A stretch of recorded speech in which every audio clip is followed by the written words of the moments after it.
우리가 일본을 싫어해서가 아니라 실제로 지금 일본의 상황은 우리가 생각하는 것 이상으로 심각한 경제 위기를 맞이하고 있다 합니다. 겉으로는 어떻게든 숨기고 있지만 일본 국민들의 생활만 보더라도 확연하게 숨겨진 이면을 확인할 수 있다는데요. 지금부터 자세한 내용 소개해 드리도록 하겠습니다. 며칠 전 일본의 한 언론에는 왜 일본은 한국보다 가난해지게 되었는가라는 제목으로 기사가 하나 올라왔습니다. 그리고 모든 일본인은 아니지만 일부 깨어있는 일본 네티즌들은 한국과 비교되는 자신들의 현 상황을 정확히 꼬집으며 일본의 현실을 비판하는 반응도 보여주곤 했습니다. 해외 네티즌들 역시 자신들이 알고 있던 것과는 완전 반대의 한국과 일본의 경제 상황을 보고 다소 놀라는 반응을 보여주기도 하는데요. 일본인이 올린 칼럼의 내용은 시작부터 아주 강력하게 일본을 비판하고 있습니다. 일본은 미국을 잡기는커녕 한국과 싱가포르 그리고 홍콩과 대만 등에 속속 따라잡히고 있다고 말이죠. 1980년대부터 급격한 성장을 하며 세계에서 손꼽히는 경제 대국이었던 일본은 1990년대부터 정체하기 시작했고 그때부터 지금까지 간신히 선진국 대열을 유지하고 있다고 현재 상황을 정확하게 꼬집었습니다. 그리고 현재는 한국을 포함해 독일과 대만, 프랑스 등의 나라보다 아래에 위치하고 있으며 일본이 내려가는 동안 한국은 계속해서 올라가고 있다고 언급했습니다. 뿐만 아니라 평균 수명에 있어서도 한국과 기타 아시아 국가들에게 추월당하고 있으며 한국이 끝이 보이지 않는 성장을 하고 있을 동안 일본만은 아직도 정체하고 있다고 분석했습니다. 그리고 그 이유는 독창성의 부족과 일본인들의 고집 때문이라고 언급했습니다. 해당 칼럼 기사의 일부 일본인들은 글을 쓴 기자를 비난하는 반응도 보여줬지만 반대로 현재 한국과 비교되는 일본의 경제 상황을 완전히 분석했다며 일본을 비판하는 댓글도 찾아볼 수 있었습니다. 일본은 부자라고 생각해서 노력하지 않고 여유를 부리는 사람들이 많아진 탓도 있다. 헝그리 정신도 사라졌으며 20년째 바뀌지 않고 있다. 일본의 가난은 현실화되고 있다.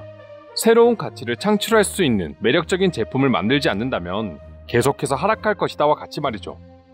실제로 한국 직장인과 일본 직장인의 평범한 일상만 보더라도 한국과 일본의 경제 차이가 얼마나 나고 있는지 바로 확인할 수 있습니다. 한국인들과 달리 일본 직장인들은 점심시간에 밥값을 아끼기 위해 도시락을 싸가거나 편의점에서 끼니를 해결하며 밥값과 맞먹는 커피는 거의 마시지 않는다고 합니다. 임금은 한국보다 계속해서 낮아지고 있지만 일본의 물가는 떨어지지 않으니 어쩔 수 없이 가난하게 생활하고 있는 것이죠. 그리고 해외 네티즌들 역시 아시아에서 넘버원 선진국이라고 생각했던 일본의 현재 상황을 보며 이제 아시아의 진정한 선진국은 한국뿐이라는 반응을 보여주고 있습니다. 해외 커뮤니티에 올라와 있는 수많은 일본의 경제 몰락과 관련된 글을 보게 되면 중국은 경제 대국은 맞지만 절대 선진국이라고 할 수 없기 때문에 한국만이 지금 아시아를 대표하는 선진국이라고 말하는 외국인들의 의견을 쉽게 찾아볼 수 있을 정도입니다. 그럼 지금부터 일본의 날이 갈수록 심해지고 있는 경제 위기에 대한 일본인들과 기타 외국인들의 반응 소개해 드리도록 하겠습니다.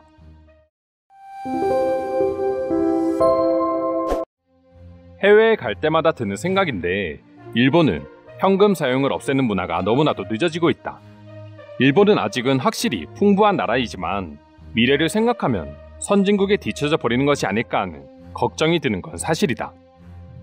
일본은 분위기 파악처럼 항상 다른 사람의 눈치만 신경 쓰고 있으니 느림보가 되어버리고 있는 것 같아. 하지만 아무도 시대에 맞게 방법을 바꾸지 않고 있어. 새로운 것을 제안한 사람이 무난하게 되어버리니 생산성이 오를 리가 없다.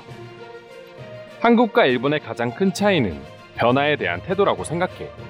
한국을 포함해 세계는 스피드하게 변화하고 있어. 인간은 절대 변화를 두려워하면 안 된다고 생각한다. 일본의 생산성이 선진국들에 비해 낮은 것은 익히 알려지고 있다. 생산성이 낮다는 것은 실질 소득이 낮다는 것이고 가난하다는 말이 되는 것이다. 한국과 비교하고 싶지는 않지만 일본이 몰락한 원인은 구태의연한 태도와 과거의 성공 사례를 답습하고자 하는 고집 때문이라고 할 수 있다. 자신의 선거밖에 생각하지 않는 정치인과 전혀 혁신을 일으키지 않고 있는 기업가들, 그리고 좋은 대학을 나와 안정된 공무원이나 회사에 취직하는 생각만 하고 있는 젊은이들로 인해 일본의 쇠퇴는 멈추지 않을 것입니다. 일본의 국민성을 보게 되면 나라를 일으키는 단계에서는 무서운 힘을 발휘하지만 안정기를 맞이하면 그 힘이 완전히 약해지고 있어. 아마추어인 내가 자세하게 비판할 수 있는 지식은 없지만 일본 노동자의 임금이 20년 동안 오르지 않고 있다는 것은 알고 있습니다. 어떻게 하면 임금이 오를지, 국민이 풍부한 생활을 할지 고민해봐야 합니다. 이러다 정말로 한국이나 동남아 국가로 돈을 벌러 가는 게 일본에서 버는 것보다 더 많이 버는 게 아닐까 하는 생각마저 드네요. 제3자의 입장에서 일본은 이제 한국에게 밀리고 있다는 걸 솔직하게 인정해야 한다. 최근 10년 동안 일본의 것들은 점점 시장에서 줄어들고 있고 지금은 전혀 보이지 않는 것도 많다. 그리고 그 자리를 한국 기업들이 차지하고 있다. 우리가 한국보다 가난하다고? 말도 안 돼. 만약 그렇다고 하더라도 난 한국에서 그저 그런 생활을 하면서 살 바에 차라리 일본에서 가난하게 사는 것을 택하고 싶어. 그리고 한국이 일본보다 잘 살게 될 날은 절대 오지 않을 거야. 그리고 일본에서 한국을 부러워하는 일본인은 거의 없어. 인터넷에 떠돌고 있는 얕은 지식만 퍼날라서 자, 어때? 하는 것 같은 느낌이 드는 건 왜일까? 만약 정말 일본의 경제가 이 정도라면 국가적 차원에서 발표를 하지 않았을까? 보이는 것이 다는 아니라고 할 수 있지만 내가 봤을 때도 일본보다는 한국이 이 부분에서 조금 우세하다고 할 수 있겠다. 한국은 80년대부터 정말 빠르게 발전해왔다. 국민들은 살기 어렵다면서 불평하기는 하지만 이미 그들은 다른 나라에 비해 훨씬 좋은 삶을 살고 있는 것은 분명하다. 한국은 2차 세계대전 이후 세계에서 가장 빈곤한 나라였습니다. 하지만 그들의 경제는 많은 발전을 이뤘고 세계 최대의 빈곤층에서 세계 최대의 부유층이 되었고 1990년을 기준으로 한국은 계속해서 성장했다면 일본은 퇴보하고 있었죠. 경제 그래프 역시 일본은 가면을 쓰고 있는 것처럼 보입니다. 그들은 항상 잘 사는 것처럼 보였지만 실제로는 점점 퇴보하면서 그들의 삶은 삭막해졌죠. 도대체 일본인들의 가면은 어디까지 벗겨야 하는 걸까요?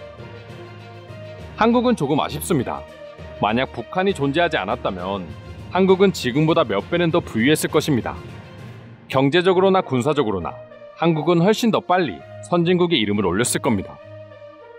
한국은 차근차근 발전하고 있었습니다. 그리고 결국 90년대 이후 그들은 하나하나 밟아오던 단계들이 가속화됐고 지금의 한국이 완성됐습니다. 만약 남북전쟁이 일어나지 않았더라면 한국은 해방 직후부터 계속된 발전으로 2000년대 이전에 최고의 선진국이 됐을 겁니다. 한국은 제발 일본처럼 자만하지 않았으면 좋겠습니다. 지금 그들의 모습은 항상 겸손하죠. 하지만 일본인들처럼 앞에선 겸손한 척하면서 뒤에서는 우월주의에 빠지는 행실을 절대로 배워서는 안 된다고 말해주고 싶습니다. 이제 한국은 선진국일 뿐만 아니라 강력한 소프트 파워를 지닌 나라입니다. 그리고 2021년 현재 세계에서 가장 스포트라이트를 많이 받는 나라가 됐죠. 그리고 그들은 계속해서 발전하고 있습니다. 일본과 비교될 수 없을 정도로 말이죠. 이상으로 한국과 비교되는 일본인들의 가난함에 대한 해외 반응 살펴보았습니다. 오늘도 끝까지 영상 시청해주셔서 감사드리며 여러분들의 구독과 좋아요는 영상 제작에 큰 힘이 됩니다. 이상 종크TV였습니다.